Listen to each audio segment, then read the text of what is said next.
tik ką įmetė taškus, po 3-4 sekundžių tu jau esi kitoje pusėje ir tu atsiskaitai su jais dar 2 taškais. Gedulo periodas neegzistuoja šioje komandoje.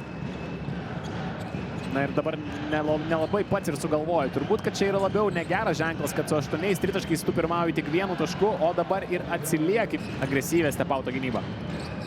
Taip, naudojasi tuosi, bet sėkmingai šiose rungtynėse. Dabar tam pačiam Venskui tenka išsikeitus prieš Kauną mėginti didžiausių diskusijų būtent taisyklių traktavimo paslėpsniuose, o Kaunas yra viena karščiausių figūrų čia. Venskus ir čia neptoliau.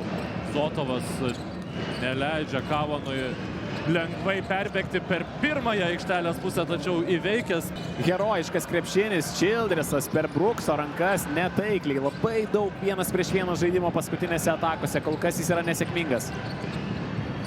Sugeba Kaunas greitai atbėgti, greitai išmesti. Žaisdamas krepšinį, Kaunas turbūt mes lemiamą metimą. Kaunas prieš Kreišmontą iš toli ir taiklus Anthony Kauno metimas. Ir nori prieš Luką Kreišmontą parodymas, kad eisi į dešinę, žingsnelis atgal į kairę ir Anthony Kaunas rodo.